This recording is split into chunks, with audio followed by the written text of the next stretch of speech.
Internet radio. Number one.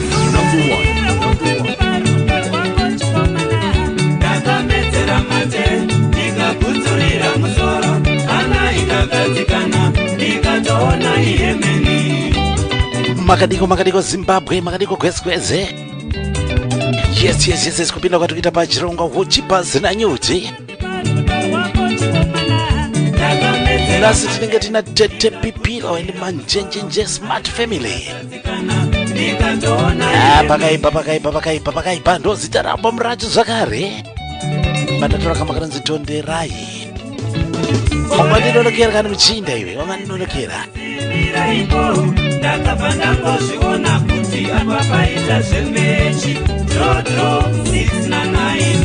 Chirongo murapona Mafaro chete promotions muimbo Zimbabwe ngazi kanwe. Try to cover all corners of Zimbabwe saka naziti na the queen of Sungura. Madzimai mazhinji ese atataura nawo pachirongo pana pazhinji vanongorwa gospel, vazhinji vari kugospel vasi tete vakati kwete rikandomira nawo pamamunya ipapo machinda acho ipapapa Musungura imomo.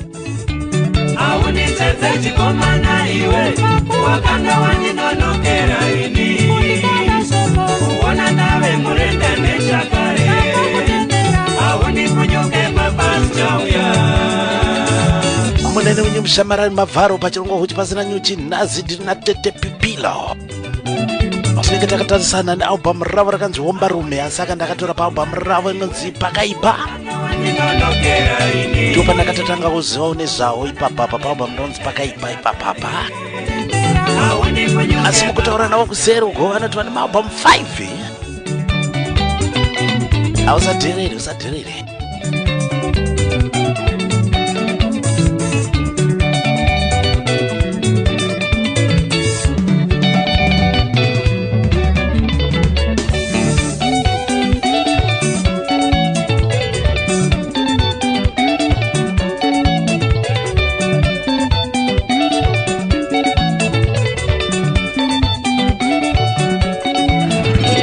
Mafaro on Zimnet Radio.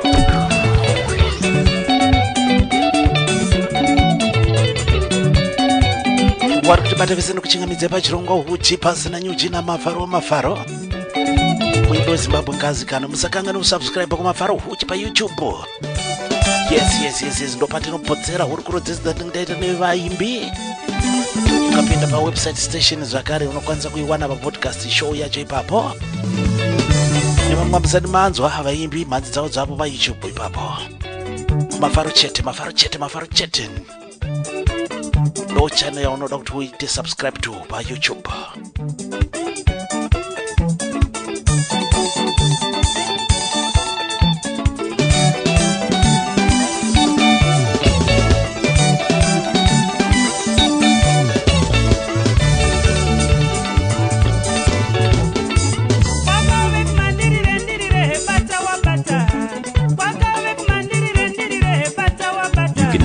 Never go wrong with Zimnet Radio.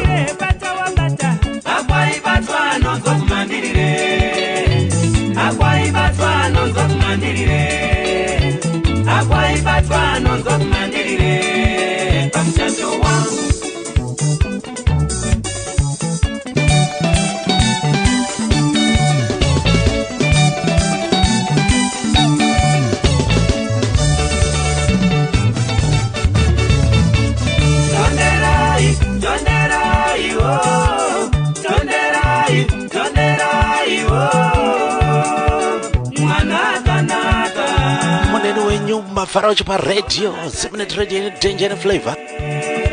Vakazotiti never go wrong with Zimnet Radio. Angozona.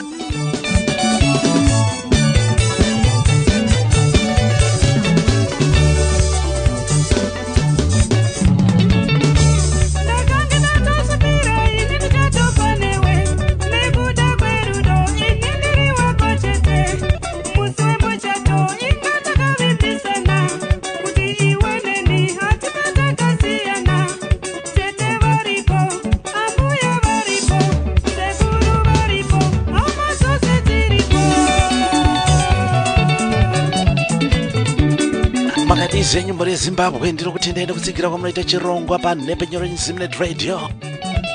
Isusu tinounza vaimbi veZimbabwe kumuri Zimbabwe paNhepe Nyoro yeZimbabwe.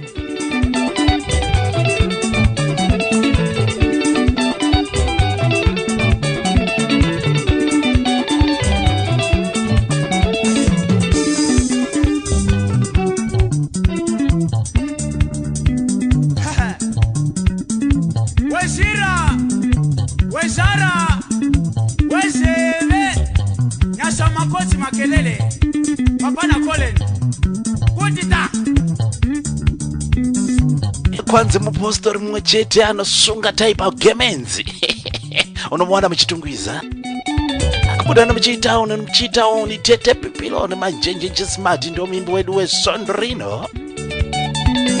Kubaba pamrara kanzi pakaipa ndo pandatora kamba kana zitonderai asi tinenge takatarisana nawo pamrara kanzi Homba Rume. Rine dzimbo 7 rinoti track number 1 Homba Rume, Dada Nechipo ndo track number 2, Mandu track number 3, Samungwe Mungwe track number 4, Achiwerure ndo track number 5, Etsika Hunu track number 6 na Pfugama track number 7 ndo apa mara tinenge tiri kumanyisana na riroro. Pamana baba wangu.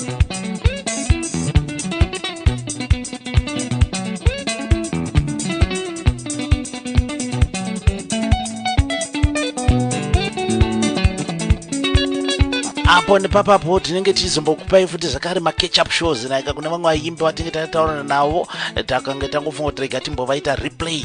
Yes, zvakanaka zvakadaro nekuti mudzi mese munobata chirongo panguva imwe chete. Pakaipa. Mafaro wacho paRadio.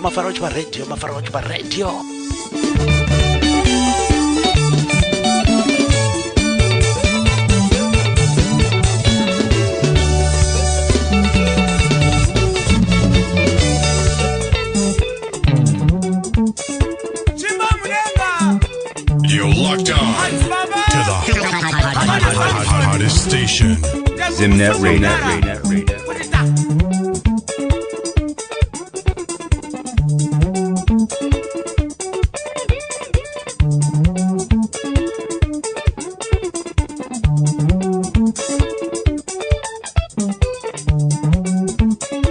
He likes pole. Montana.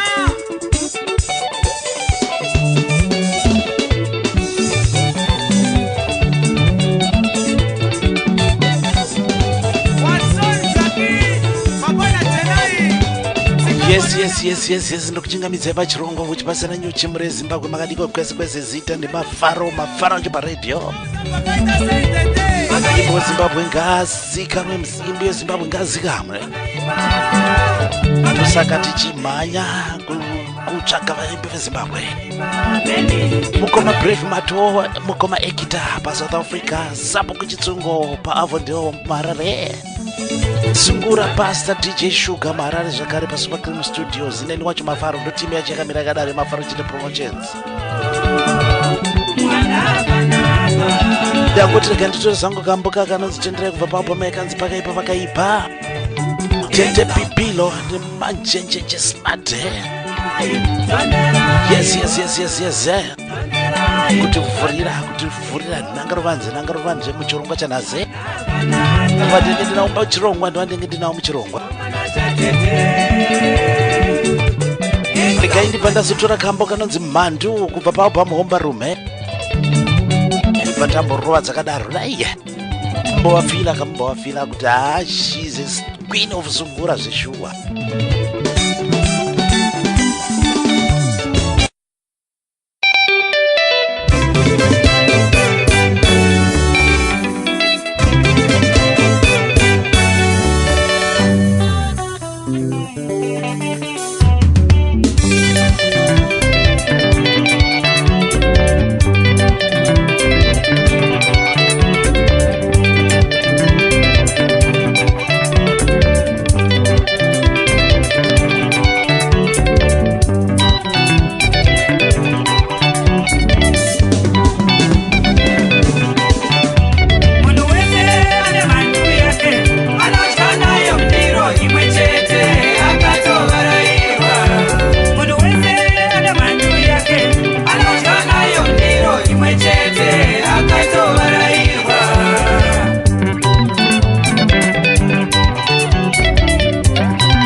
Chinoparadzanisa wana wana. Every time you turn this on, there's another hit song coming on.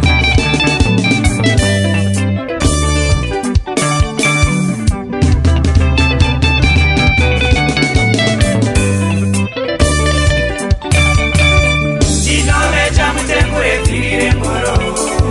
Chinovecha mutengure kirire ngoro. Chinovecha mutengure kirire ngoro.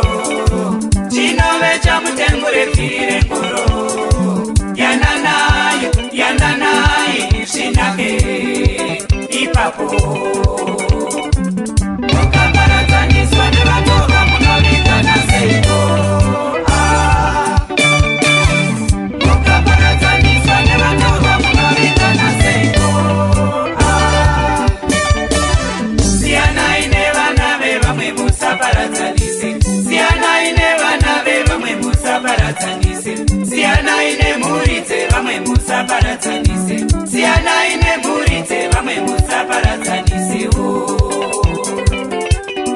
Zvakashata.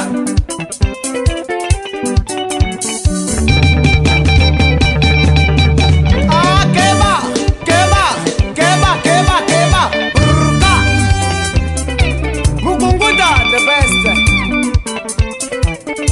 Guerume video picture quality.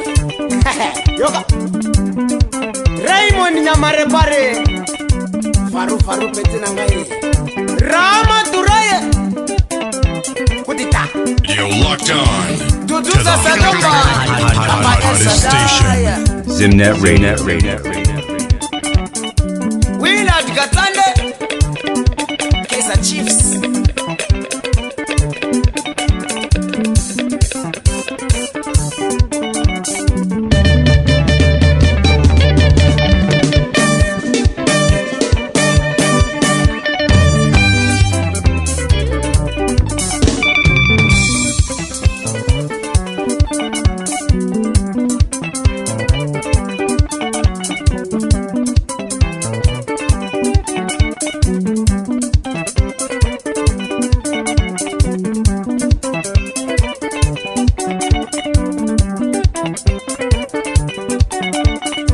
Gombeni coaches Montana.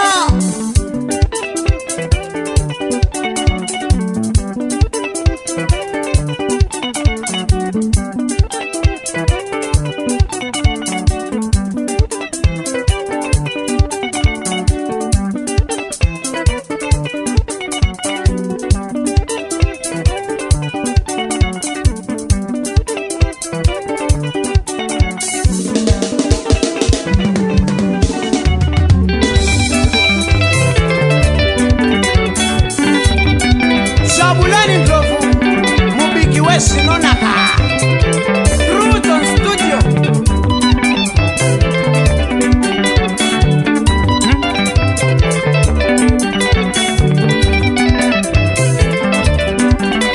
Non-stop music.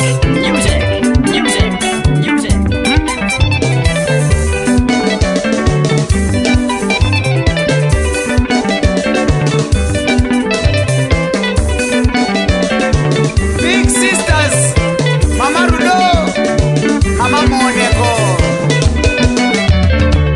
Ime marati musaparati bagayana nao. Ime marati musaparati bagayana nao. Ime marati musaparati bagayana nao. Ime marati musaparati bagayana nao.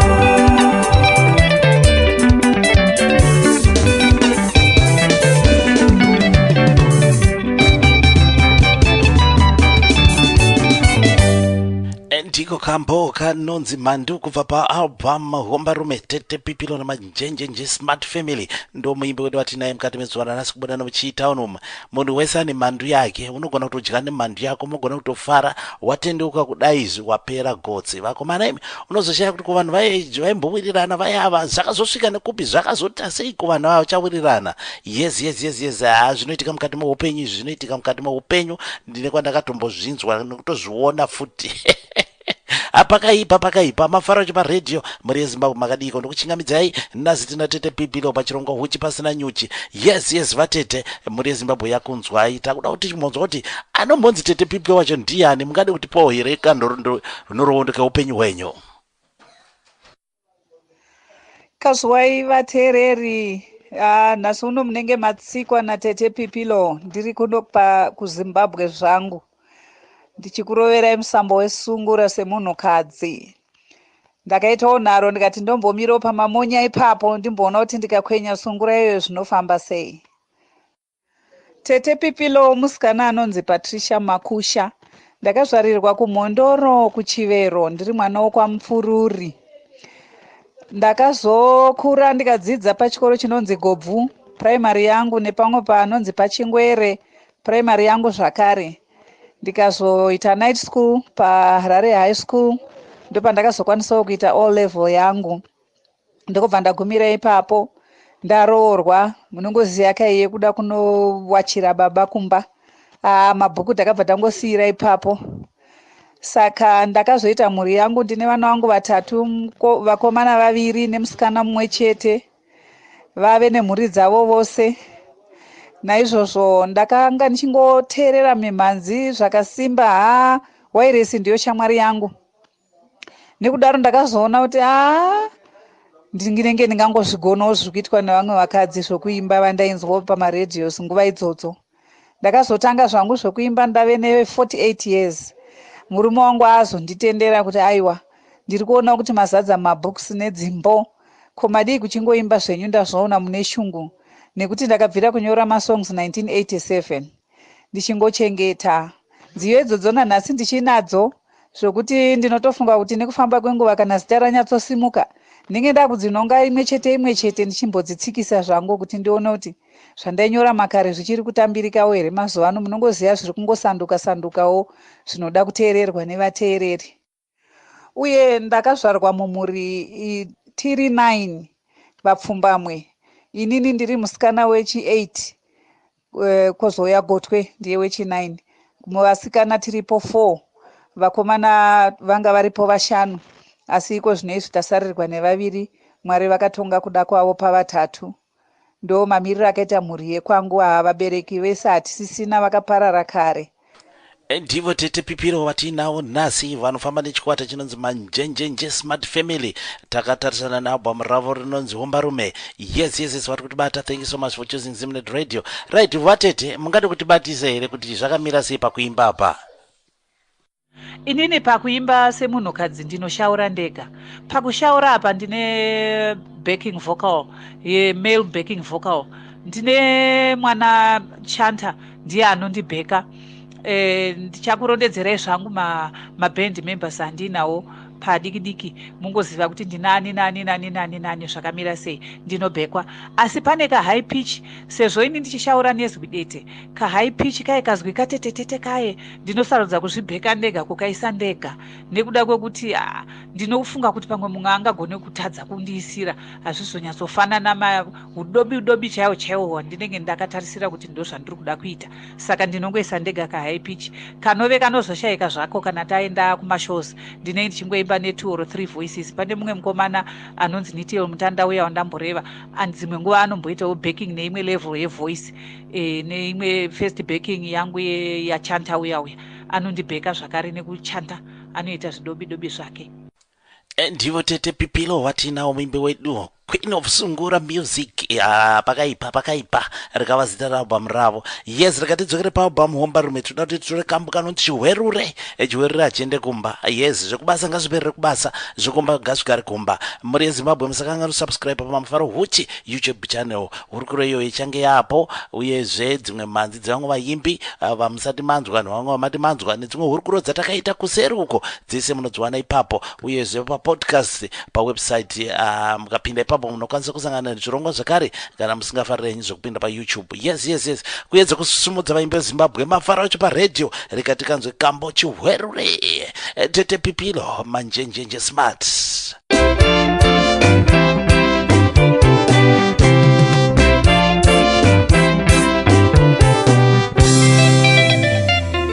Truton Studio, Jabulani Ndlovu, smart producer.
Chiwerure, Shamari wakapara.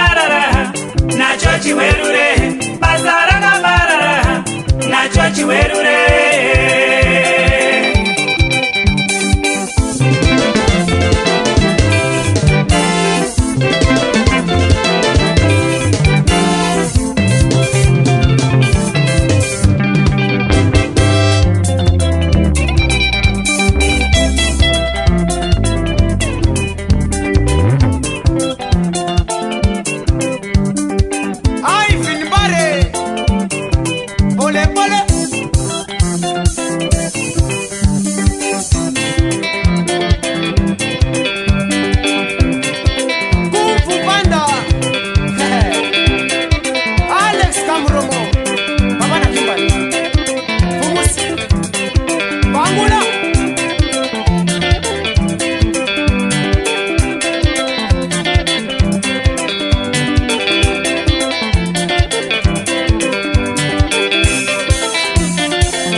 Hits on the world.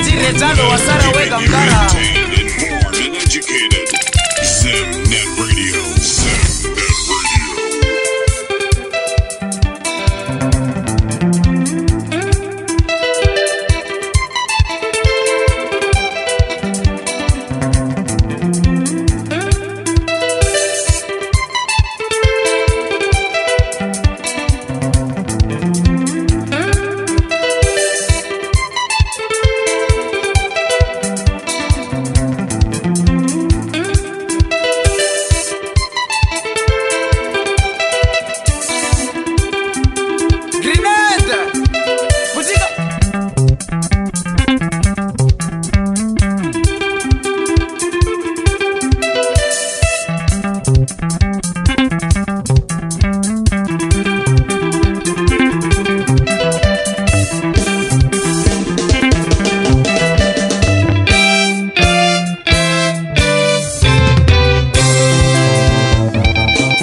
In touch with the best best online station, Zimnet Radio, bringing you nothing but the best.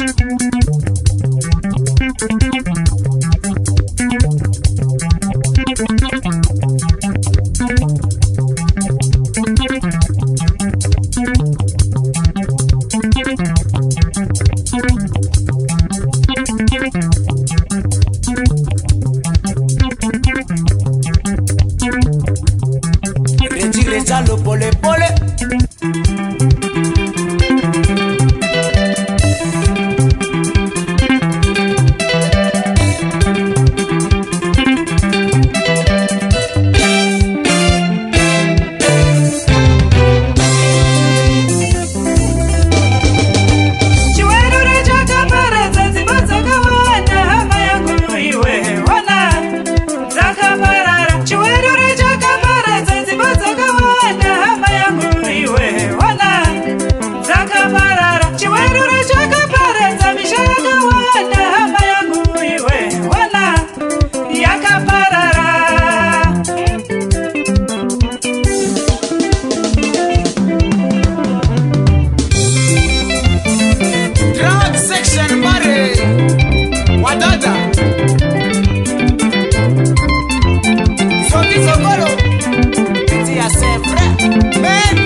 Manjenjenje smata.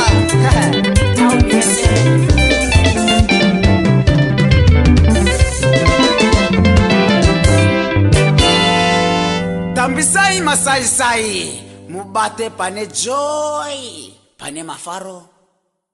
Mazoko kubva kuna TETE PIPILO hanzi haikona kuteerera mazoko anopinda mumba nomuberevere umo ekuita kumanikidzira zvamusingaiti mumba menyu zvaunozonzwa kunzi pamwe ndozviri kuitika iwe chiwerure achiende kumba achipinda chinoparadza musha chiwerure ndokamba kanonzi chiwerure pamhombarume pakaipa Queen of Sungura ndovatiinawo mukati menguva ino mukati mechirongwa chanhazi Huchi Pasina Nyuchi Mafaro radio makati muri kutibata yes dzokororo ine simba chirongwa munokwanisa kuchiwana pa Mafaro Huchi YouTube channel munokwanisa subscribe zvenyu papapa yes mobva mazoteerera pamunodira paunoda pawada uyezve musakangana kuti tine Zimnet radio station app yes unokwanisa kudownload app yako pese paunenge uchienda kubasa mumba papi unofamba nezvo utusarasikirwe nezviri kuitika nenyaya yemhanzi yevana veZimbabwe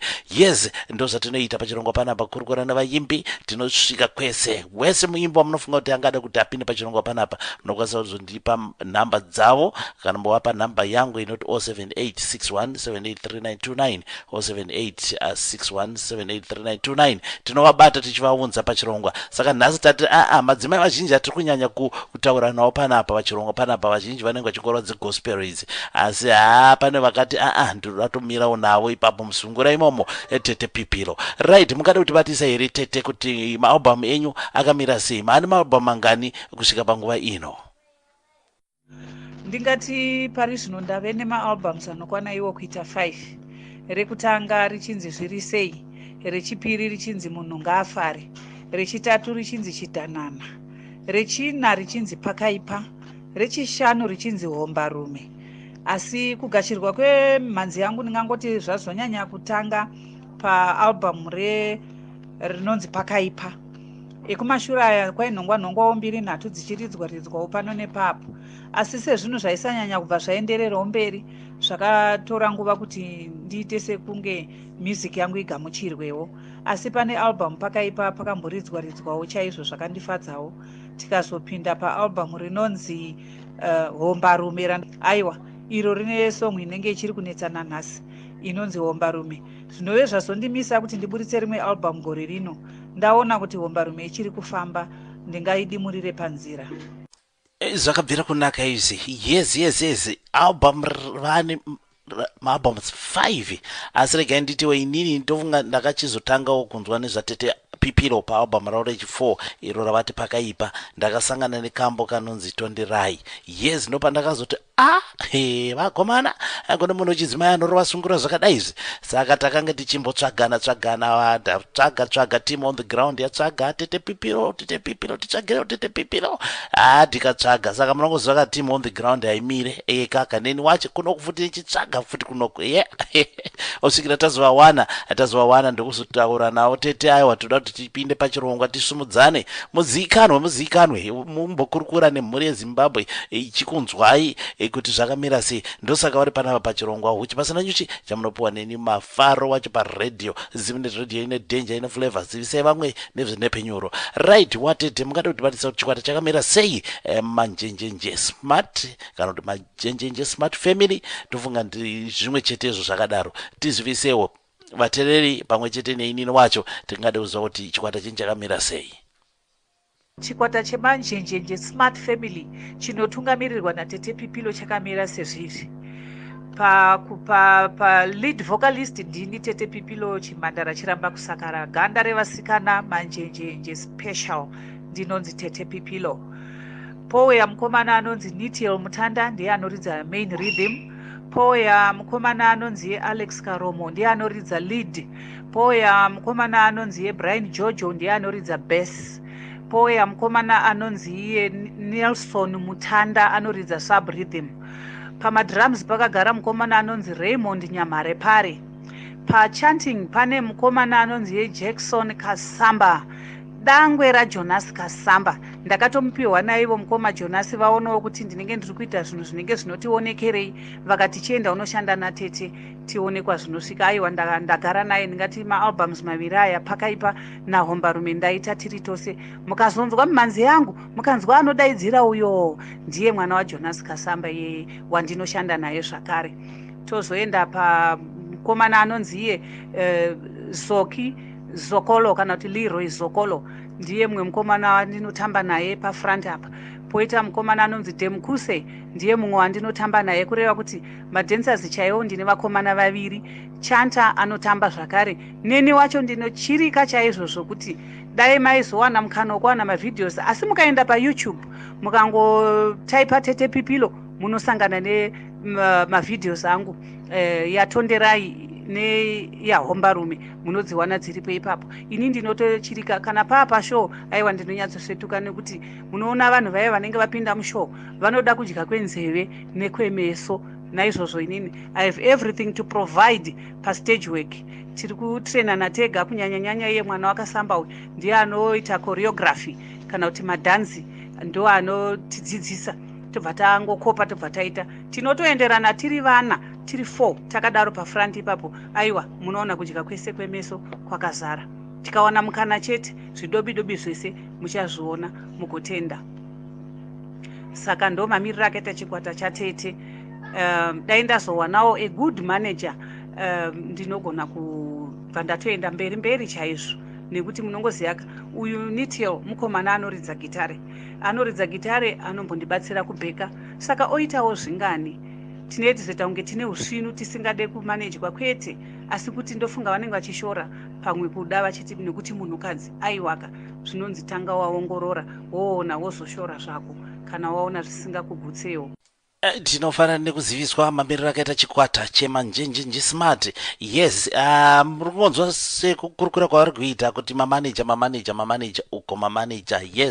Yes vari kudawo maneja munhu kuti afambisewo basa achimhanya pamberi achirova mafront runnings ese kutsvaga mashows. Handinomaona manzwa wakanaka uyu wakanaka vanotokukidza tete PIPILO. Saka please kune vanokwanisa kuita zvechimaneja kumaneja band please batanai navo tisumudzane tiende pamberi. Mufunge ngatisumudzanei tisingatarisane kuti uyu munhu wechidzimai kana kuti uyu munhu wechirume.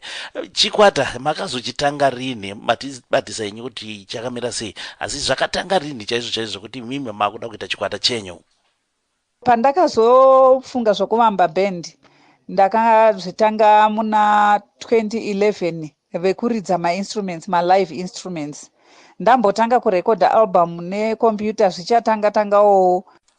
Vatereri pamwe chete neniwo tingafara chaizvo kuti tizobata amwe maalbum amakatanga kuita iwaya anga digital music iwaya digital instruments atsungura nedigital zvinoenderana but tinonyanya kuda ungwenje uyu relive wedigital uya ndizvo zvazvo tinozvipuhwa tinozvitambira nekuti muimba anenge ambotraya kuita sei kuita innovative naye asi tinoda ungwenje urelive uyu ndo unonyatsoita kuti kana ropa rinobhamba hanzi kurwadzira kutsinga kunge malaria yes nekunakirwa vakomana imi right tete mazvita nekutibatisa kuti chikwata makachitanga rini uye zvine mamirira chakaita chikwata vari kutibata tiri paZimnet Radio chirongo Huchi Pasina Nyuchi naMafaro chiparedio yes musikanganwe subscribe kuMafaro Huchi munosangana nehurukuro dzandakaita nevaimba vakawanda uye dzimwe mhanzi dzatiri kukanda ipapapa right rega tione kuti tingambopinda muchitoro here tozosumudzira pamberi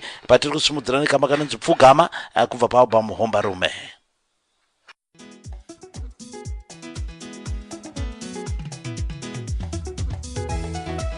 Zimnet Radio yatipengesa zvomene kubva kwaNyajena kwaMushovi kuMastendegwi kose vakomana veng'ombe dzotodla mumunda nemi veZimnet Radio zvimwe itai muchidire mvura.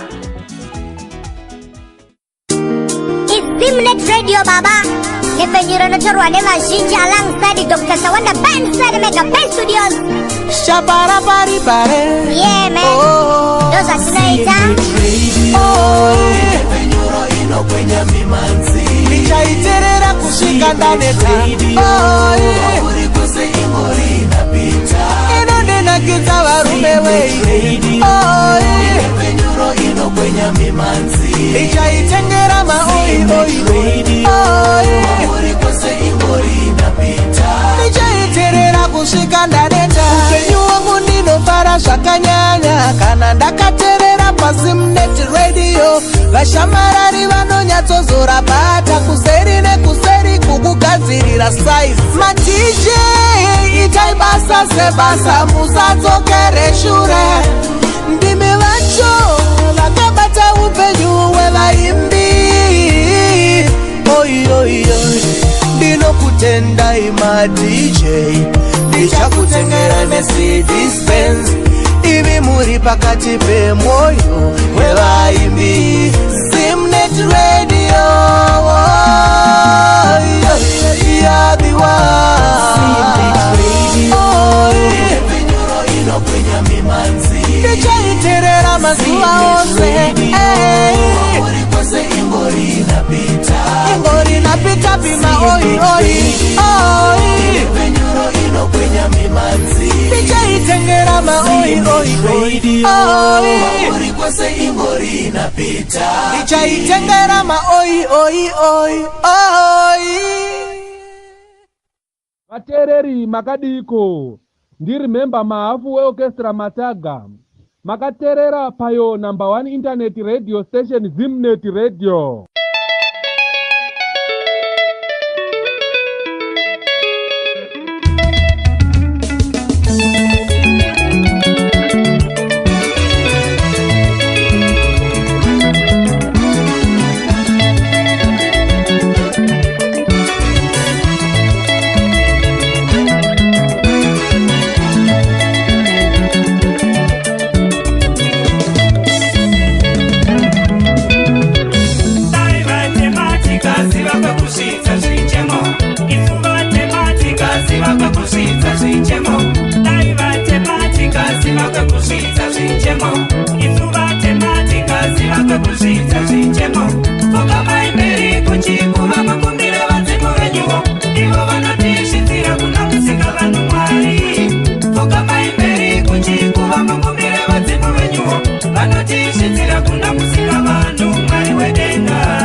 listening to Zimbabwe's finest radio station, broadcasting worldwide. Zimnet Radio, the people's choice.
Kamba kanonzi pfugamai kubva kuna TETE PIPILO nemanjenjenje smart muimbi wedu wesondo rino pachirongo Huchi Pasina Nyuchi naMafaro wacho paredhiyo. Yezi hanzi dai tikaziva kwekupfugamira tichikumbira kuti vadzimu vationere komana pakaipa muri Zimbabwe. Yes ndo muimbi watinaye pachirongwa chatinokunzira vaimbi live paZimnet Radio naMafaro wacho paredhiyo.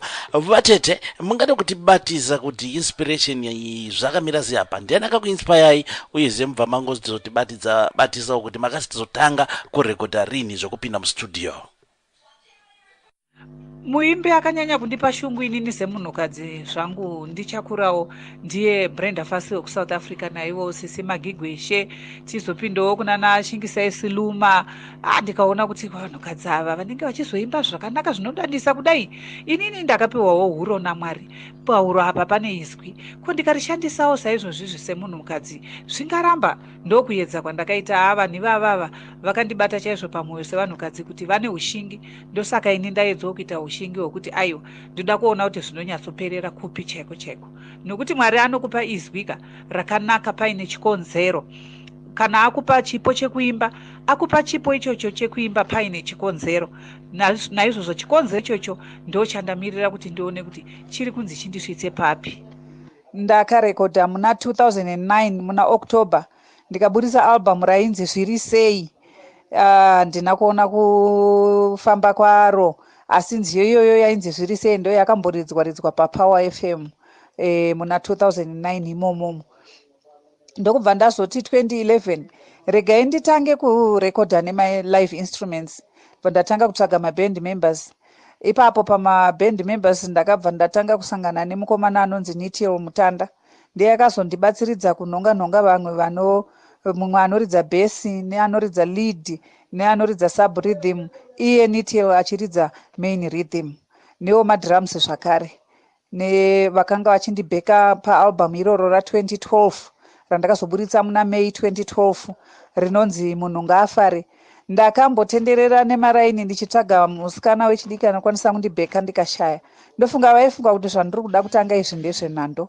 Svikira ndakazonyengetedza mukoma wangu vanonzi Florence Chitiyo kuti vandibatsire pakundibheka. Ndikatora mwana wehanzvadzi yangu first born yemba medu, mwana wake mukomana anonzi Love Momfururi, ndikamudzidzisa kubheka nemale voice. Ndikatorekodha album iroro 2012 May rikatopera.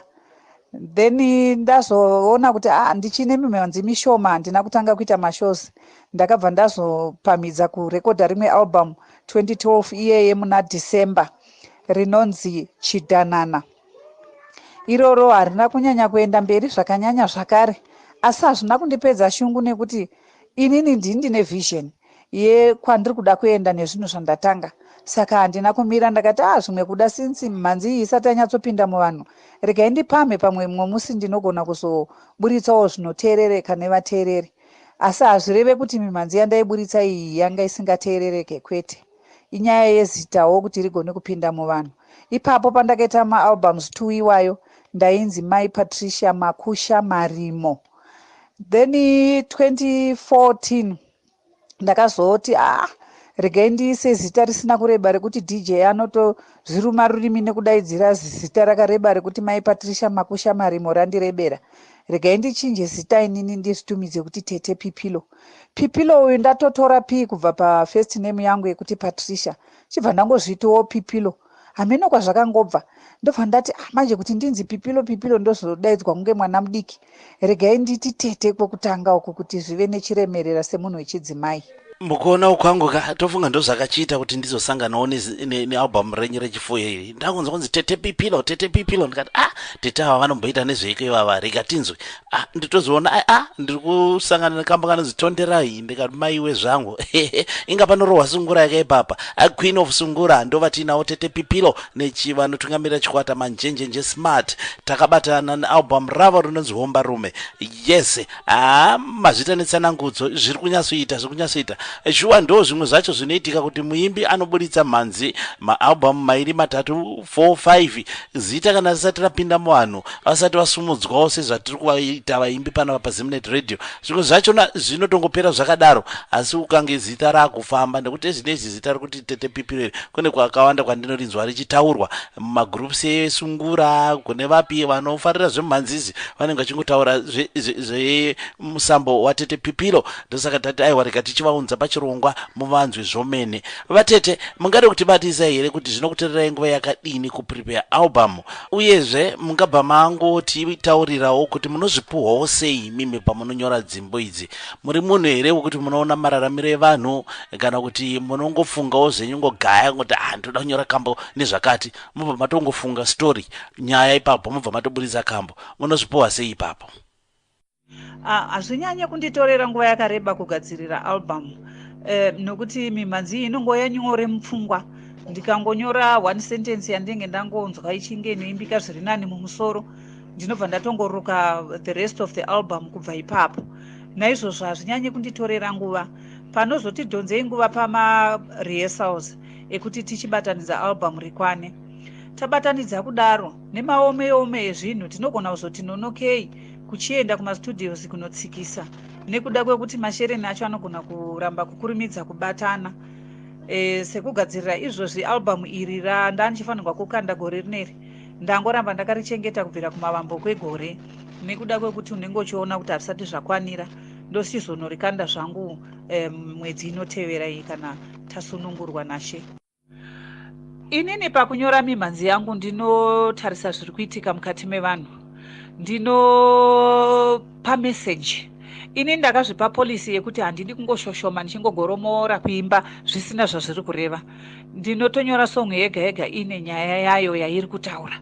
Handina kumbobvira ndakanyora mumhanzi kana kuti nziyo ine mashoko akafanana neimwe nziyo yandakamboimba. Ndiri kungowana zvitsva, song yega yega ine zvairi kutaura, asi zvese zvichirayira ndichitora danhiko rekuti satete mashoko angu ese ngaave ekurayira. Handingazoshayawo imwe chete yandinoimbawo zverudo nekuti vechidiki vanenge vachidawo dzerudo. Takabvawo nekoka kumunga hakuna ipwa tinovaimbirawo dzavo idzodzo, asi ndinoimba iri pasungura iyoyo nekuti ndine imwe inonzi Tonderai iri panumber 1 yandakaimba paalbum rinonzi Pakaipa. Tonderai iyoyo ndaitaura nhau dzerudo dzenguva yakasangana vanhu nekuzenge vachizochata nezvimwe zvakangodaro, asi ndichiirova iri pasungura ipapo. Ndo manyorero andinoita nziyo dzangu. Ndinoedza nepese pandinogona kuti ndinge ndichirayira satete. Inini nziyo ndinongopiwa one sentence, ndikangowana one sentence mumusoro ichiimbika ndobva ndatonyora nziyo yangu yotokwana. Kunyora chaiko handiswerere. Ndofunga zvinhu zviya zvinenge zvichinzi nevanhu pachirungu God given. Handitomboswerere, hazvitombondinetsa kunyora nziyo. Handigone kutora kana kuti zuva rese, it's a matter of hours ndinenge ndatopedza kunyora song. Kana vakomana vabvuma kugara pasi vose kuti timboita marehearsals, then kumwe kumberi kwanenge vakundigaidha ndichingonzwa chete vachiridza vakacreata instrument yavanenge vachida kuisa ipapo. Song iyoyo hainditorere nguva kunyora. Zvingatozongononokawo kuti pamwe ndese ndakungopolisha asi kunyora nziyo hakundinonotsi, handigone kunonoka izvozvo. zvakanaka izvi shuwa muri yezimbabwe muna Mafaro wacho paredhiyo Huchi Pasina Nyuchi chirongo chamunopuwa neMafaro chete promotions muimbo Zimbabwe ngazikanwe nazi tina TETE PIPILO kubuda nemuchitown muchitungwiza chikwata Manjenjenje smart yes takatarisana zvedu nealbum ravo rinonzi Homba Rume noalbum ravo rechi5 good one. Zvakanaka zvakadaro rega tinzwe kuti zvakamira sei pavaimbiwo wamakakura muchifarira ava kana kuti mune vaimbi here vamunofarirawo zvenyu imimi not semunhu wemuimbi asi ngovawo munhu zvamuri izvozvo zvindivape vaimbi vamunofarirawo. Muno muZimbabwe chaimo munyika mangu ndine vaimbi vandinotofarirawo zvakanyanya. Munoona zvakaita Leonard Shakata ndinomufarira zvakapetwa. Ndigofarirawo zvakare vana baba Oliver Mutukudzi ndinovafarira zvakanyanyisa chaizvo. Kumadzimai ndinofarira Shingisai Siluma naFungisai. Zvakanaka zvakadaro zvinodiwa nemunhu weze kana nanizvazi regerai zvakadaro vakazodaro baba Ashero zvakanaka zvakadaro zvinodiwa nemunhu wese kana nani zvake. Ndinodera zvangu muri Zimbabwe mukuitirwa zvakanaka chirongo Huchi Pasina Nyuchi Mafaro chaparedhiyo. Rega tifambire pamberi tichimbopinda muchitoro zvakare tichibuda imomo toda kutora kamba kanonzi Dada Nechipo kubva paalbum Homba Rume. Hi, I'm Tawanda Tobaiwa and Orchestra Mafaro chete. Matyegure unoita makateerera #1 internet radio station Zimnet Radio. You're locked on to the hottest station. Zimnet Radio. This is Clyde Malunga calling from Zimbabwe, and I wish you a good listening of Zimnet Radio. Bye bye. Ciao, ciao. To teach Mutaz what it is like it is Zaziri. Continue listening to the favorite radio station in the whole wild world, Zimnet Radio. Hey, check this out. Now. Today's best music. Make the whole world know about your business. Advertise with Zimnet Radio. Email marketing@zimnetradio.com.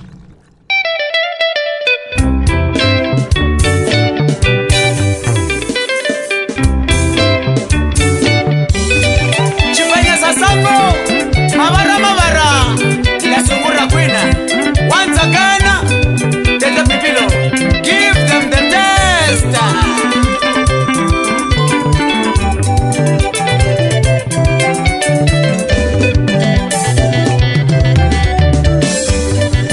Kuringa mbizi, kutanga kuona makumbo.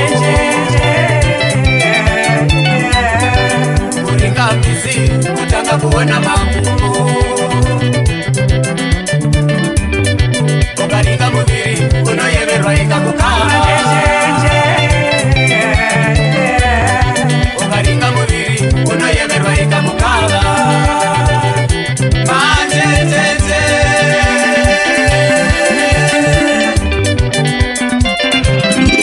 Mafaro on Zimnet Radio.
family.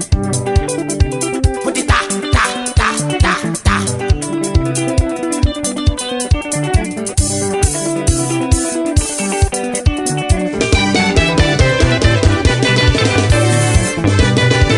Non-stop music, music, music, music.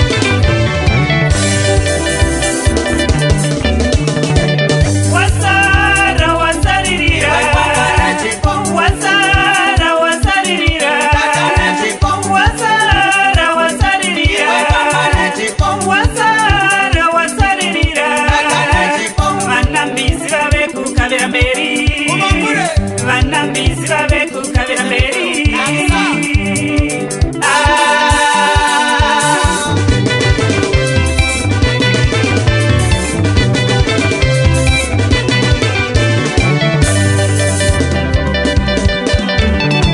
Ane chipo che bora bora mugede, Sadoma Kasande. ane chipo che bora bora mugede, ane chipo che manyaro basporo, Samkeli Somoyo. ane chipo che manyaro basporo, kana chikoro kosa chitori Tano damba kushamba ngezi. kana chikoro kosa chitori chipo, kana icho chiwindi chitori chipo, Makonone ntupa icho yebo. chiwindi chitori chipo, vanotamba sinuka rowe mabora, Mobela. sinuka rowe mabora, kana imi mabosita rowe mari, Romantica. chero imi mabosita rowe mari, ane chipo chengo matandaura, Watson Blackie. ane chipo chengo Babana Sedai. matandaura, kana kuchamarara chitori chipo, Bana Kasamba. kana kuchamarara chitori chipo, ane chipo chekuimbaka shaura, Tete PIPILO. ane chipo chekuimbaka amai wesangu sasofaya, kutita kutindi nasi.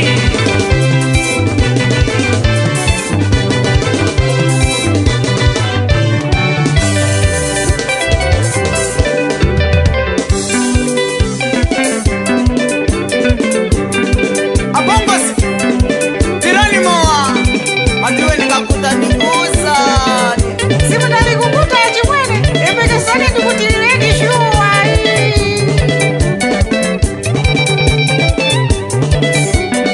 Pomeni coaches prestige. Montana.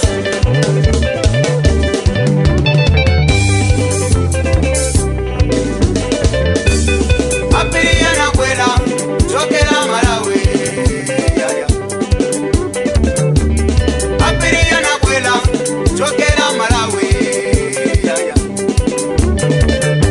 Mukati masutu kesi munali beka ntishuwa mamae,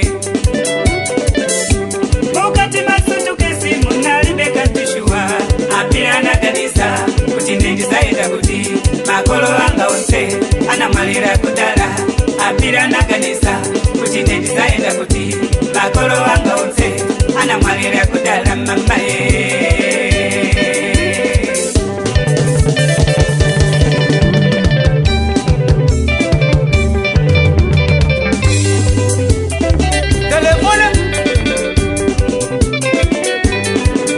You can never go wrong with Zimnet Radio.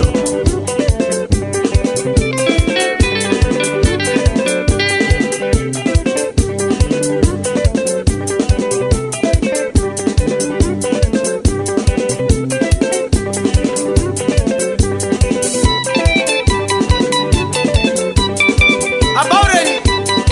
Tairani phone. Phone ni gurira papa.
nikuuzani imani ndikutilireni achibwene mukute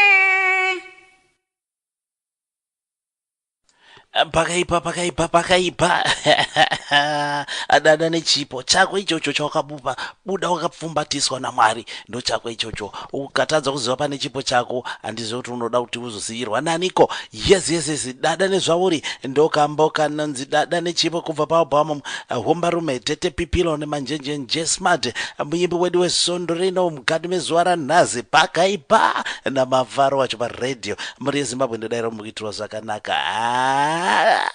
Imikaimi Queen of Sungura pamamonya ipapo. Yes, zvinodakadza.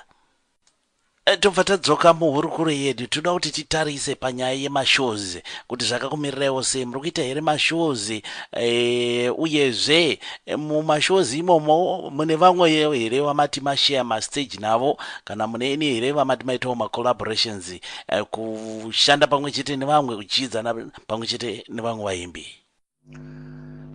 chiripo ndechekuti mashows tiri kuita pano neapo ndo pamwe pari kunetsa ipapo pekuti sevaimbi vechidzimai ukafona kana kuti maneja wako akafona mutungamiri webhendi achitaura kuti tiri kutsvagawo basa ipapo tinoda kuzoridza ipapo vakabvunza kuti ndimi vapi kweimimi hanzi ndisu wekwatete pipilo hanzi tete pipilo vanoridza chikwe toridza sungura hanzi sungura vanhukadzi hakuna zvakadaro mungazokwanisa kufadza here mafanzi edu kunoku chichi zvokuti mamwe mashows tiri kutowawana zvekumanikidzira asi wozoona kuti ikoko kwacho kwatinenge tambenge tichirambuka kuya kuti tikaenda tikaridza tinenge taakuramba tichidaidzwa zvakare by public demand. Saka ini ndinongoti inini varungu vakati don't judge a book by its cover. Ndavatange vaongorora vatange vaona isu ngatipiwewo mikana sevanhu vechidzimai kufanana nemikana inopiwa vanhurume nokuti munhurume akangofona ndini ningi show yatowanika. Handiti ndo mararamiro anoita kambani dzedu idzi dzemabhendi idzi torarama nekuita mashows tichiita showcase zvatiri tichiratidza kuti mukadzi ari kurova sungura zvinofanira kutovashamisa vazvide pane kuti vazvidzikisire. Zvinhu izvozvo zvinorwadza chaizvo nekuti varidzi vemabhawa isusu vanhukadzi ngavatipewo mashows.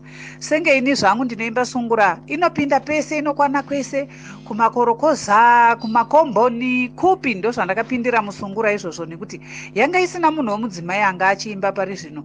Chero zvangu ini ndakaona ndakanzwawo makore ekudhara vachiimba vanasisi magigweshe ndokuzoona kuti pari zvino kwenga pakangovhurika pakangoshama ndikati madzimai ndofunga vari kuitya sungura iyi rekai ndipapinde pamamonya apa ndimboona kuti ndikakweshanawo nemamonya aripo zvinodini. Zvino ndakuona kuti mhanzi yangu yakugamuchirika zvakasimba. Iro album rangu ra2017 rinonzi hombarume iri ratambirwa zvakasimba chaizvo. Chero hazvo pari kunyanya kufamba masongs angangoita maviri matatu chete achiridzwa-ridzwawo pawireless, asi munhu akanga akwanisa kuwana album rangu anoswanawo yake yaanoda pamwe maybe kunze kweidzo dzinhatu dziri kuridzwa. Asi ndinotenda zvangu nekuti aiwa mimhanzi dziri kuridzwa zvadzo. Ndinongoona kuti chinhu chakanaka ndechekuti kana uchigadzira mimhanzi yako gadzira mimhanzi yakanaka inoteerereka igotambirika mukati mevanhu. Izvozvo zvega ndinoona kuti hazvirambidze mimhanzi yako kupinda muvanhu nekuti inenge ichiteererekawo. Kana ivo vanoridza madj vanoridzawo zvinhu zvinoridzika ndo chinhu chandakadzidza ndikaona. Saka izvozvi ndinodaira kuti album rangu ra2019 iri ndinenge ndakatopfuura ra2017 nekuti ndaakuziva zvinodiwa chaizvo chaizvo pakuimba. Handisati zvangu ndambobatana chero nemuimbi mumwe chete zvake. Ndofunga inyaya yekuti pamwe zita harisati ranyatsopfumbira, asi ndinodaira kuti rikapfumbira kuburikidza nekusimudzirwawo semunhukadzi. Ndinozowana vanenge vakutonditsvagawo kuti uyai ndibatsirewo apa, uyai tiitetese. Iye zvino handisati ndaita kolabho nemunhu mumwe muimbi womuno muZimbabwe. Kune vane nzvimbo dzekuridzira hero basa hevo TETE PIPILO mumanzi wavo unokwana pese ende vanogona kukusimudzira ichaunga zvisati zvambooneka panyika pano. imikaime yes ngatizosumudzana tisingataurise kuti uyu munhu wechidzimai kana uyu munhu wechirume. Right, ndinodzokorodza zvakare kune vane nzvimbo dzekuridzira please tete pipiro avo vapei basa. Vanoimba nevanhu vechirume ivo munhu wechidzimai asi muri kunzwa musambo wavo ende pashow pacho dai makamboona live show yavo unopa kutenda saka please yes vapeiwo basa varove kambani iwane kuenda kumberi. Uyezve regai nditi zvakare kune vaimbi vatisumuke vane mazita tete pipiro munokwanisa kungovapawo zvenyu kuti vaite curtain raiser nai zita risumuke vafambe zvione kuenda pamberi nekuti mukaramba musiita umbimbi ndoga ungoti ndimi chete musingavaonewo munozvasoka zvinogona kutozobhustira zvokuti what pane munhu wechidzimai anorovasungura kudai muchifamba nawo pamwe chete. Yes please ngatisumudzanei vaimbi pamwe chete takadaro. Ndambotaura pekutanga ndikati vazhinji madzimai vari kumhanyira kugospel uku nokuti tofunga ndokwaka softer ameno asi tete pipilo the queen of sungura vakati vapinde musungura saka please kwamuri kuenda kunoita mashows enyu please try to get going mongovapawo zvenyu kana a few hours dzokuti vaite curtain raiser pamashows penyu zvofamba zvakadaro. Ndichakumbira zvangu pana patete kuti mumbotita urani through dzimwe dzimbo dziri paalbum renyu hombarume ameno pamwe mungangoda kuzonhonga 1 or 2 dziri pane album pakaipa tingonzwa kuti zvinenge zvakafamba zvakamira sei muvezwa wazvo zviri kubva nekupi zvichienda nekupi. Nziyo dzangu ndingangogona kukupai 2-5 ndichitsanangura mamessages aripo. Pane imwe inonzi pakaipa. Iyo pakaipa iyi ndo yakabereka album rinonzi pakaipa iri ra2015. Ndakangoti zuva riye rawakandipa rudo rwako mukomana ndakabva ndangozviona kuti apa paita zvemechi draw 6 na 9. Gore riya rawakandidaidzira kuti sisimiraipo ndakabva ndangozviona kuti paita zvemechi draw 6 na 9. Haunditsvedze chikomana wakanga wandinonokera kundikanda shoko pakaipa kani vasikana ndo imwe song iyoyo iri paalbum iroro rinonzi pakaipa inonzi tonderai iyoyo. Ndakazoita yechipiri ipapo inonzi njeku. Ini ndiri mwana musikana akatadza kunge akawana mukana wekunyatsoenda kuchikoro kuma70s kulate 70s saka mukana iwoyo ndaushaya ndichiuda. Ndakakurudzira vana kuti chokwadi paunowana mukana wekuti uendeswe kuchikoro chibva waushandisa nekuti dzidzo inokosha. Ndaidzidzisa vana kuti regai kungonjekura musingaiti zvechikoro musingateereri vabereki muchitambisa dikita ravo ivo vakupai mukana wekuti muende kuchikoro. Ndakazoimbawo zvakare imwe inonzi zvikwambo yandaibvunza kuti kwaizvo zvikwambo zvatekeshera nenyika ino izvi ndezvaniko nekuti kana takatarisa manzwiranzwira zvawo kuti hapana mhuri kana kuti family inonzi hamuna chikwambo. Mhuri yega unongonzwa hanzi mune chikwambo ava hanzi vane chikwambo. Saka ndakati inini who is the manufacturer of these goblins ari kusupply the whole country nemagoblins all families nezvikwambo. Ndaibvunza kuti ndezvani. Saka ini ndakazoisa korasi zvangu ndichiti isu kwedu hakuna varoi vanatsika mutanda vakavaparadza vose maprofita vachavasakadza vose nganga dzekwedu dzakavaparadza sekuimbaka unoisiwo kamaspices. Ndikabva ndazoisa kamwe kanonzi makarina. Ndakatumidza mukadzi akaroorwa zvakanaka murume achifara kuti ndakaroora mukadzi ndichiti mushaukurewo ngoma ikarira. Mazuva awanda mukadzi uya akatanga kupembera gumbo mumba gumbo panze. Ndobva ndazoti zvandaitarisira zviye zvatotsakatika musha uye waparara. Ndokuzoti pakorasi kowadarireiko makarina vana ndosara ndiinavo here munoitonga seiko madzishe machangamire ini ndashayiwa zano. Mukadzi uye akazosvika achikumbira ruregerero kuti ndiregerere ndakatadza. Murume akati aiwa inini handigare newe kana wakaita hunhu wakadaro enda zvako makarina handichafa ndakagara newe zvakare wakanditadzira.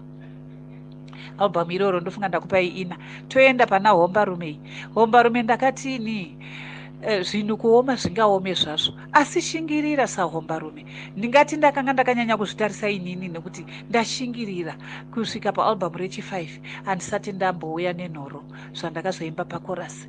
Ndikati zuva nezuva rine zvaro, mumwe musi unouya wakabata nhoro, mumwe musi unouya wakabata tsuro, rimwe zuva unodzoka usina chawinacho, asi shingirira hombarume, sango rinopa waneta. Ndinodayira kuti inini ndofunga pamwe raapedyo kundipawo nekuti ndaneta. Ndakazoita imwe yechipiri paalbhamu hombarume iyoyo inonzi Dada Nechipo. Apa ndakadomawo vana vanomhanya, nevanotamba bhora, nevane chipo chekuimba, nevane chipo chekutsvaga mari chaicho. Munoziva kutsvaga mari chipo. Vamwe vane kungovhima kokungotsvaga-tsvaga, nokuti vanomhanya vai akutowana raramo yake kubva ipapo, anotamba bhora akutowana raramo yake kubva ipapo. Saka ndaiti dada nechipo, makorokoza chaiwo, zvine zvipo mufunge, vane mawindi chaiwo. Pane anogona kudaidzira zvokuti kombe hainonoke kuzara, zvokuti ndingangoti ndaingodoma-doma zvipo zvaidomeka pamazwi ekuimba, nekuti hauzodoma zvose, kuti neanotamba makasa, neanobata mbeva, aiwaka kubva song yacho yaitoita 50 minutes ka. Saka unongodoma-domawo zvinozivikanwa nevanhu zvinoimbika pakubatanidzwa kwemazwi pamagitari. Ndo iyo inonzi Dada Nechipo, ino yandakazoisa kakanindo kokupedzesera uko, ndichiti inini ngaisangane iperewo ichidaro, ndisarambe chingoita zvinongofanana nezvevamwe, ndipoitewo zvimwe zvinenge zvangu ndega vandaipedza nekakanindo. Kandakanga ndichiimba nechichewa, ndakaisa a bit of chewa ipapo, ndichiimba mashoko edzimwe nziyo dzakamboimbwawo kare kare ndichiri kasikana kadiki-diki. Ndakazvipinza ipapo, apiri anabwera kuchokera kuHarare, ndakazvipinza ipapapo, mazviona. Iyo song yangu inonzi Hombarume yakambopinda patop 20, yakambodhonza, kungoti handauzoverenga kuti maweeks mangani. Ikatombosvika panguva yakanga ichingogara panumber 4, ichimbogara panumber 4, aiwa yakazongoshaikawo zvayo, asi yakanga yambokwikwidza chaizvo, yaivhoterwa zvakanyanya. Asi ndofunga pane albhamu raakuuya iri randakugadzirira iri, ndinoimba kuti ndofunga tinogona kuita one step up, kana zvagamuchirika. Dai tikagona tikarega kuita manyemwe tichiti tinogona, tinyatsopolisha, titambidze vateereri zvinhu zvinotapira, zvinhu zvinodakadza. Muri eZimbabwe kune vari kutibata, vari kupinda pane penyuro mukati menguva dzino. Tiri pachirongwa Huchi, Pasina, Nyuchi naMafaro wacho paredhiyo, chirongwa chamunowana kubva kuno kuDZ Studio South East of England naMafaro weMafaro. Yes, Mafaro chete promotions, muimbo Zimbabwe ngaazikanwe. Musakanga kusubscribe kuMafaro Huchi paYouTube, hurukuro ino ichange yapo, uyezve nedzimwe mhanzi dzevamwe vaimbi vamati manzwa nevamusati manzwa. Zvakare mukakwanisa kuenda pastation website, papodcast munokwanisa kuwana mashows ezvirongwa zvinenge zvapfuura. Tiri ipapo, regai nditi setete PIPILO, munogona. Takarimirira albhamu dzvairoro, takarimirira richingoburwa chete motikandira, tofambisa basa. Rega tidzoke paalbhamu, toda kuti titore kambo kanonzi Tsika Hunhu. Yes, nguva dzedu dzinenge dziri kutekaira mbichana, saka rega tirowe, toda kuti mhanzi dzacho dzese dziri 7 dzipinde. Tsika Hunhu kubva kuna TETE PIPILO nemanjenjenje smart.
tezvara naamwene naambuya apo kwati ugoremekedza vana tezvara naamwene naambuya apo kwati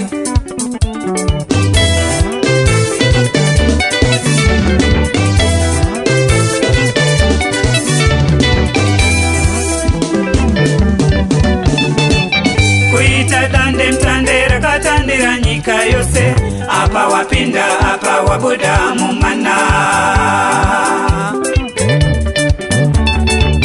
kuita dande mtande rakatandira nyika yose apa wapinda apa wabuda mumana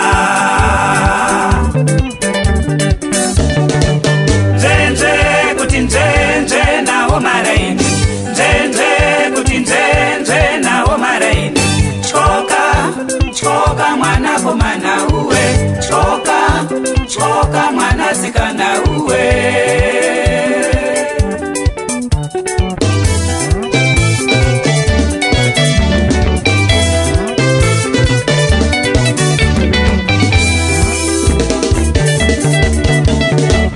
kuita dande mtande rakatandira nyika yose apa wapinda apa wabuda mumana kuita dande mtande rakatandira nyika yose apa wapinda apa wabuda mumana njenje kuti njenje nawo maraini njenje kuti njenje nawo maraini choka mwana komana uwe choka mwana sikana uwe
Mafaro on Zimnet Radio.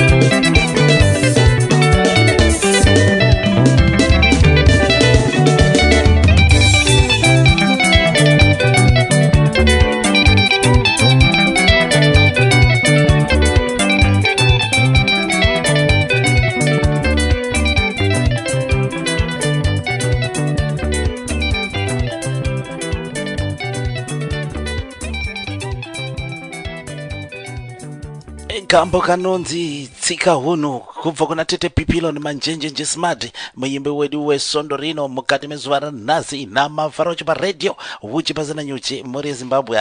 Ndoda mukuitwa sakanaka kambo kari kuti yeuchidza rushuwa kuti pamberi pevakuru takafanira kuzvikora vana vananga vadzidziswe tsika dzedu. Yes, momwe kana mapinda vanhu vakuru pasina pekugara, iwe mwana simuka, haufanira kumbotaurirwa, unofanira kuziva kuti yes unofanira kusiyira vakuru nzvimbo dzokugara. Zvakawanda zvatinoda kuti tidzidzisane nevana vedu zvatinozivikanwa nazvo muunhu hwedu sevana veZimbabwe. Saka ngatizoregedzai kupindwa nechindoendawo kuti aiwa zvata diaspora hatichaita ba kudzidzisa vana tsika dzedu kwete vana ngavadzidziswe right, tofambira pamberi mereZimbabwe. Yes, tete pipiro maairplays zvakamira sei? Mungade kuti udzowo here kuti zvakamira sei pamaairplays apa? Manzi dzikurohwa here? Mungade kubva mangotibatira nenyaya yemachallenges, zvinetswa zvamuri kusanganawo nazvo semunhu wechidzimai mukati meindastry yemumanzi iri more dominated nevanhu vechirume. Takanyanya kutarisa kusaidi remusic yesungura uko, ndezvipiwo zvamuri kusangana nazvo zvamungade kuti muite share nesu muri yeZimbabwe? Mimanzi kuredhiyo inoridzwa zvinofadza kana uchinge wagona zvako.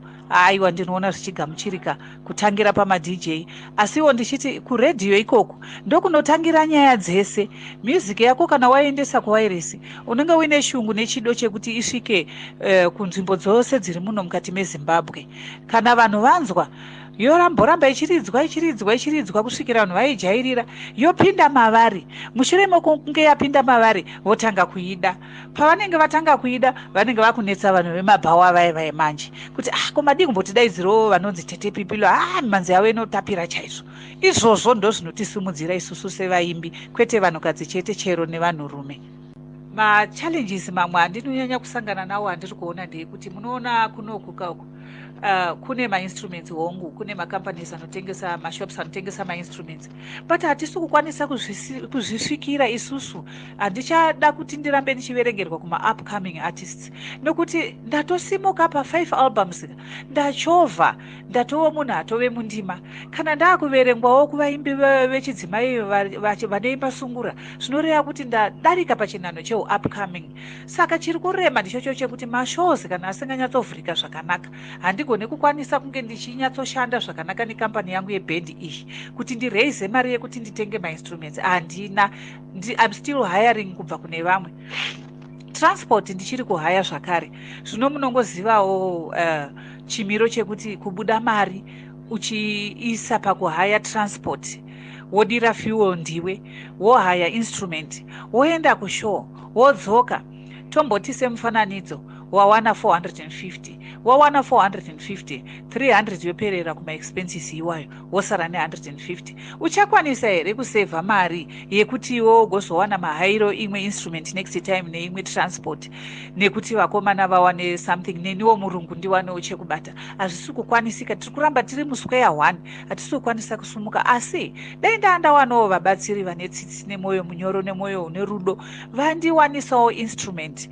Ndikawana instrument, transport ndikaiwanawo, asina mhosva kana dai chikava chikorokoro chinengei, ndikwanise kunge ndichienda kubasa. Zvimwe kuda kampani iyi ingadini, ingasimukire. Mheno kuti ipapapo ndinganzwi kwesei. Zvino semunhukadzi ndakamira ndakadai, hazvisi kumbondiitira nyore zvakare kuti ndiwane a good manager anouyawo zoti inini toda kumanager bhendi iri. Handizive kuti is it because I'm a woman kana kuti chii, but inini I'm not giving up. Ndiri kuramba ndichipusha, sekuti nekuti ndakazoti nitiyo mutanda ndiye chimbotungamira bhendi tichibatsirana. Iye neni ndisi tinongopusha bhendi iri. Since ndakatanga kurekodha music yangu ndichitsikisa maalbums, handisati ndambobatsirwa nemumwe munhu, handisati ndambowana mubatsiri. Ndinongotora kuti mabits and pieces twangu itiko ndichibatanidza kuti ndigone kurekodha album. Zvinove zvinhu zvinondirwadza kuti aiwaka hatingaregedze kampani ichirarira. Inini neshungu dzandinadzo pane pandiri kudawo kuti zvisvike. Ndikaupiwa mukana iwoyo ndinosvika, handimbotadza kusvika. Paneti mbiri ipapo ndinotopasvikawo kana ndawanawo vabatsiri vane rudo netsitsi, vanozivawo kuti vanosvikira matohwe ari kumatozitozi kumusorosoro uko, vondikandirawo rimwe chete ndinodya ndikaguta ndikararama. Naizvozvo ipapo pane challenge yakakura chaizvo peinstrument nechekufambisa. asi mashows mamwe ndinotoawana mufunge ndiko kundikana kuenda nekuda kwokuti ndinenge ndashaya mari yekuhaya transport zvese neinstrument yacho. Veinstrument vaya vakada vanokomplicata zvinhu vobva vati isusu tipe keshi usati watora instrument. Ndinoiwana kupi? Inini ndaita take home ye$150. Alright, ndikavapa $100 yeinstrument, $50. Ko inini wacho ndodya chii? Indiri kuti kambani yangu iri kurana. Ipapo pari kundiremera hama dzadiwa vanokwanisa ndibatsireiwo semunhukadzi. Soka rivhikiki rauya kubva kune munhu wechidzimai. Mavanza vari kukumbira TETE PIPILO kuti kune vanokwanisawo zvavo ma-well wishers. Ndinoziva kuti diaspora yakazara nevanhu vanofarira mhanzi. Even muZimbabwe macho mune vazhinji vanofarira mhanzi. Yevo TETE vari kuchema-chema netransport, vari kuchema-chema neinstruments. Mamwe mashows vari kutotadza kuita nekuti vanenge vasina mari yekuti vahaye, vanenge vasina motikari yekuti vafambise. Ngatisimudzane. Ndimbotaura zvakanyorovera nai, ngatisimudzane. Inini I've done my part kukuunzira TETE PIPILO paredhiyo, and kune vanoteerera show yangu, kune vanenge vachizonzwa paYouTube, try to share. Anditi click and share kune vamwe, soko richifamba. I've done my part. Ndakuunzira TETE PIPILO kune vanga vasingavazive makuvazivawo. Saka takudawo vamwe vanoti zviende pamberi kuti zvinhu zvivaitirewo zvakanaka, nekuti chinoitika mukati muupenyu zvinhu zvikavanakira vakati ndatenda munamato mukuru kuna Mwari unoitirwa zvakanaka mwa wangu. Kune vanokwanisa zvavo ma-well wishers in anything, in cash and kind, whatever way yaunofunga kuti ungade kubatsira TETE PIPILO, yevo unokwanisa kundibata nini ndokuconnecta navo. Yes, ndomafa kana wabata direct zvireve kuti ndofanira kuziva kuti zvii zviri kuitika nai. Sandizvo basa tiri kunzira chirongwa chinechi pamhepo. Tiri kuda kuti kanzwawo kuchema zvikumbiro zvevaimbi, we respond. Handiri maona manje. Right, mhuri yeZimbabwe album rakatakura 7 tracks. Toda kuti tipfekere kamwe futi. Reka titori kambani samungwe kubva paalbum Hombarume. TETE PIPILO ndova tinawo pachirongwa mukati mezuva ranhasi. Huchi Pasina Nyuchi naMafaro wacho paredhiyo Zimnet Radio ine danger neflavor. Musakanga nosubscribe kuMafaro Huchi paYouTube.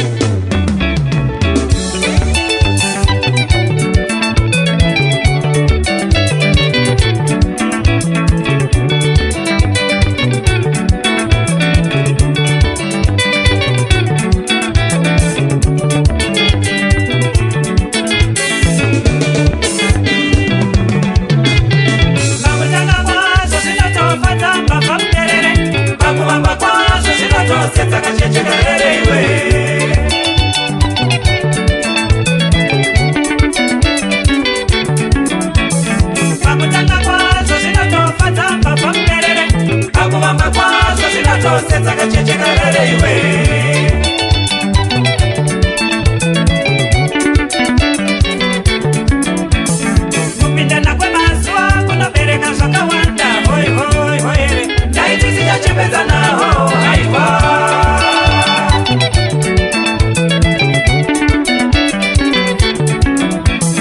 Kupindana kwemizi kunobereka zvakawanda.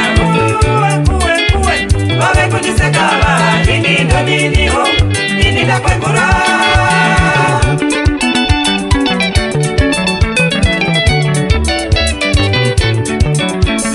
Zvawave kundisema uriwo wakandibvisa munanga. Handisiri ndihere ndakakubvisawo pamuguta. Zvawave kundisema uriwo wakandibvisa munanga. Handisiri ndihere ndakakubvisawo pamuguta. Iwe yara.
sendakaitwa chikadzamapiwa.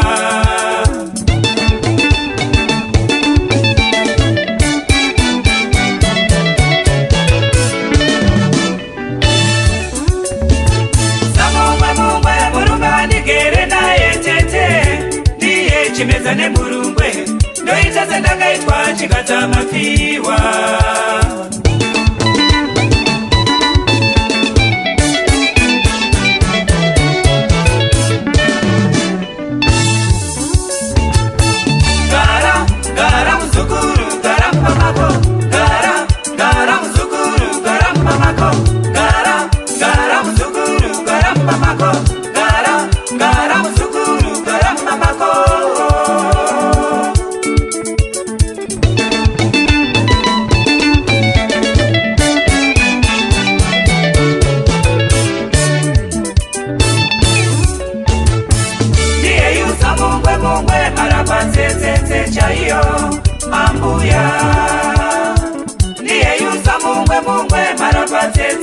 Chayo tete zvandiremera.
eka nhamba kanonzi samungwe mungwe kubva paalbum hombarume TETE PIPILO nemanjenjenje smart.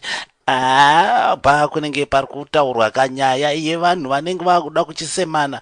Makambotanga mushe zvakanaka iwo mukomana wemusikana pamwe chete ko zvazobva kupi zvekusemana zvokutoshaya kuti kondo zvabva nekupi izvi zvabva nekupi nditete vari kutsiura vanhu naika ngatizogarisana mudzimba umu yeze vanodanana muramba muchidanana zvekuti dhu vasati vadanana motsvagawo vekuti mudanane navo zvekuti dhu yeze kwete zvekuita samungwe izvi zvidiwi right. TETE PIPILO nguva dzedu dziri kufamba asi tinoda kuti tingoita squeeze zvese zvatinoda kuti vateereri vazive. Mukana uno mungade here kutizivisawo kana pane kuti mimi munoridzawo gitari ripi uyezve vanhu mumanzi kana vachida kuti vawane mumanzi uri kuwanika kupi uyezve ndezvipi zvamunofungawo kuti makatarisa in general mumanzi weZimbabwe zvingade kuti zviitwe kuti mumanzi wedu uende pamberi? Iniwo zvangu handina gitari randati ndakugona kuridza, ndichiri kuda kuti vakomana vandidzidzise asi makwikwi nekuti nzara dzacho dzinenge dzinoteta kuridza idzi, asi ndiri kudzidziswa zvangu kuti ndigone kumbotiwo kana tichiita mashows ndongokwenyawo zvokusumudzawo mafanzi kuti vafare vachiti TETE PIPILO vanotoridzawo gitari. Inini hangu music yangu inini ndinomaketwa neDiamond, ndoyo yandakadhila nayo pakuendesa maalbums angu. Ndingangoti kune maviri chete, kune rinonzi Pakaipa nairo rinonzi Hombarume, ndo ari kutengeswa kuDiamond Studios. Inini kuti nditengese ndega hapana matengesero andingaite, nenda kutopromota piracy, asi kutaura chokwadi pamberi paMwari sevaimbi, inini zvangu semuimbi zvinondirwadza nokuti zviri nani kunge dai zvazviine mvumo ndainge ndichitotengesawo ndega ndichitoita piracy yacho ndichitengesa ndega. Zvino zvinhu zviri illegal, asi vari kuzviita vakangotariswa. Handizive kuti zvinenge zvichirevei. Dai pakaiswa mutemo unonyatsosunga chaizvo vepiracy, kwete kuti titsvage kuti zvinondoita seiko maCDs angu aya kuti arege kukopeka ndigozodi ngakuiswe mutemo wakasimba unosunga vanhu vepiracy kunyanya kumusiki. Hatife takabudirira isusu vaimbi vemuno muZimbabwe, tinoramba tichitambudzika asi tine zvipo zvinofanira kutigarikisa. Zvandinonyatsoona zvinoda kuitwa pamisambo yemuno muZimbabwe ndezvizvi. Munoona isusu tinoziva country music muno muZimbabwe, hamuna umbenge mune country music misambo yekune dzimwe nyika. Tinoziva rumba musambo wekune imwe nyika. Tinoziva zvakasiyana vana Kanindo nanani ava. Munoona music iyoyoyo inosvikawo kuno asi iri yekunyika idzodzo. Ndinoona kuti vanhu vari responsible vanozvikwanisa ngavafambisewo misambo yemuno muZimbabwe vachipinzawo kune dzimwe nyika internationally kuitira kuti vaijairirewo tigowanika tichidiwawo kunze ikoko isusu vaimbi muno muZimbabwe nemusambo wedu iwoyo, muitiro wedu, tisina kutora western style kana kuti chii. Aiwa, iwayo musambo wedu wemunowo kuti tinoimba sungura, tinoimba GT, tinoimba traditional music yembira iya yane imwe iri kungoridzwa nemagitari chete, fanike yana baba Mukanya Mapfumo oyo neyana baba Oliver Mutukudzi. Munoona ikangopinzwawo mukati medzimwe nyika ichinorizwa nemadjs ekunyika idzodzo, panozowanika vamwe vachingotamba. Munoziva taitamba music yanayo ndo sister tisingatomboziva kuti zviri kurevei zvaaimba. Hapana aimbonzwa kuti French iyoyo kana zvaisangana neLingala, hapana aimbonzwa kuti zviri kurevei. Zvese zvana music yanakanda bongomen takaitamba chaizvo munomu asi hatitomboziva kuti zvairevei. Naizvozvo eduwo ngairidzwewo ikoko ichitambwawo ivo vasingazive kuti zviri kurevei, kana ngaipinzwe mukati medzimwe nyika tione kufambiswawo mazita edu tichizivikanwa. Nekuti chirungu chega ndakazozviona kuti hachisiri icho chinoita kuti tikange tichiimba manzi edu nechirungu kuti vabve vanzwa kuti tiri kuti chii ndokuti ifambe. Aiwa, takaziva music kune dzimwe nyika tisingamboziva kuti inorevei. Ana Uson Do anenge wokumale here akaimba song yake hatitombonzwa kuti zvinorevei. Vesana Salifketa vaivai hatitombonzwa kuti mashoko anenge achiimba ndeekuti chii, asi music yavo yakasvika kuno. Kweisusu yedu iri kurambidzwawo nani kusvika kune dzimwe nyika, ijairirwe itambwewo ikoko tigochikokwa akati chinoridza. Munoona panokokwa vaimbi vekuna Nigeria vanenge achitoimba nechirudzi chavo chaikoko, vachiuya kunoko vana Akon vanouya vachiimba. Ko munowo muZimbabwe hamunawo here vanogona vakati wandeiwo pokuti tiwanewo vanenge vachisumudzirwa vakawanda. Kunyanya-nyanya ndakarerekera kuvanhukadzi. Hakunawo here vakadzi vari kugona iwo musambo wedu wemuno vasumudzirwewo sekuziva kwatakaita ana Dolly Parton weCountry Music tiri kuno kuZimbabwe.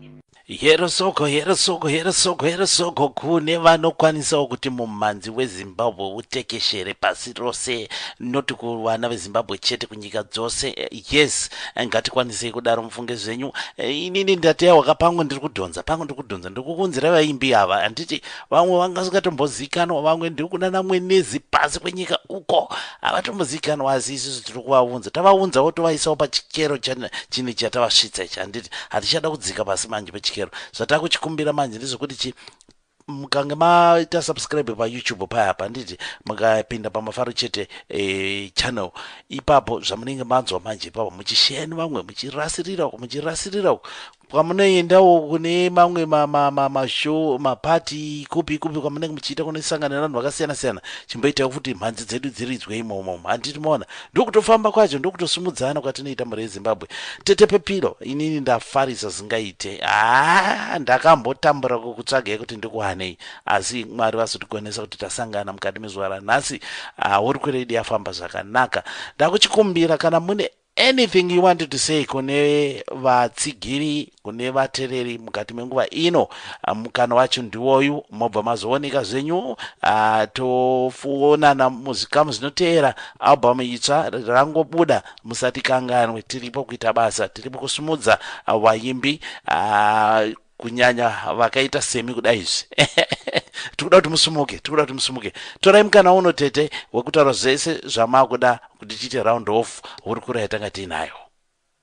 Kuvatsigiri vose vevaimbi vari muno muZimbabwe, neniwo Tete PIPILO ndinoti aiwa, ivaiwo neni nditsigireiwo mugoonawo kuti ndinosvikawo papi semunhukadzi. Tete venyu vari kukuroverai sungura.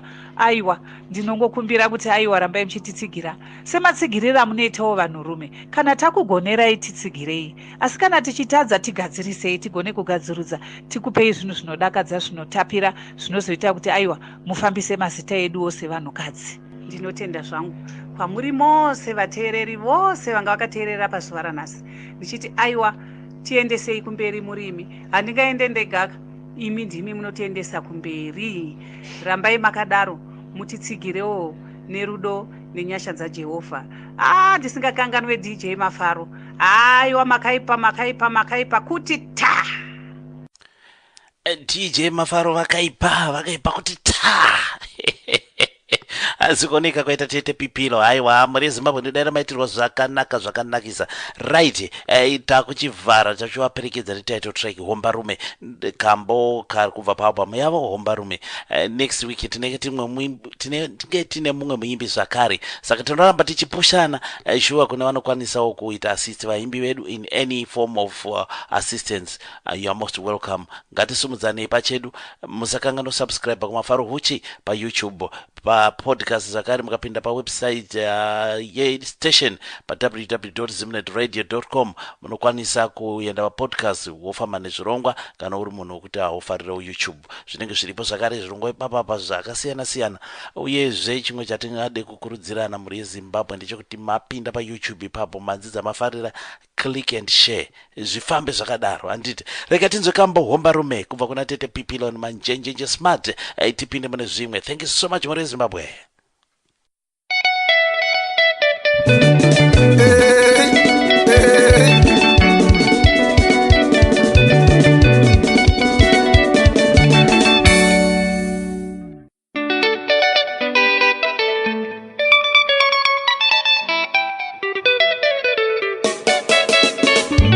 Kuda kutonda kumeso siwa mufumbi wa fina kare Manjenjenje smart.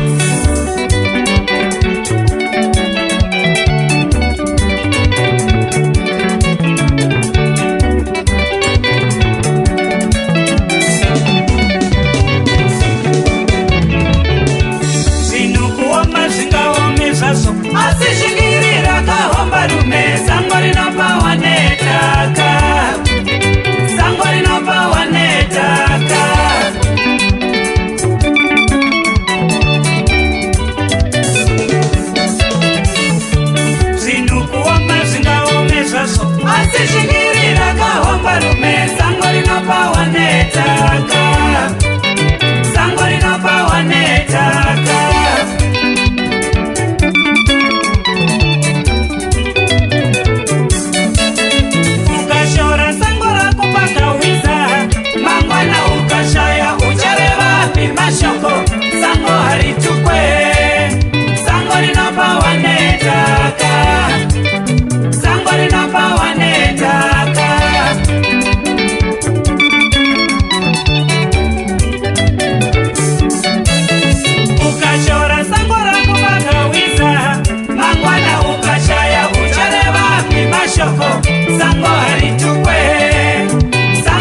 Self.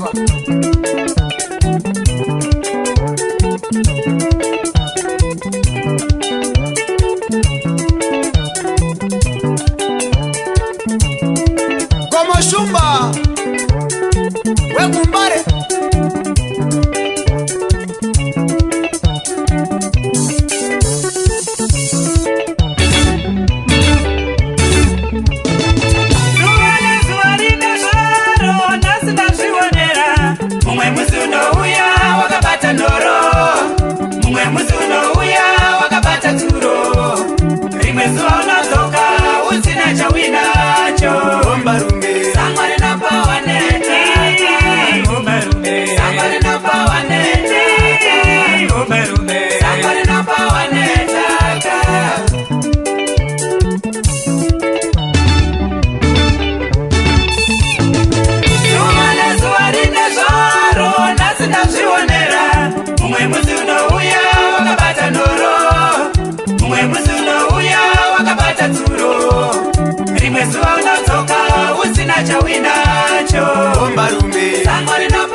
Nelson Mutanda, Babana Sami, Shambok Master.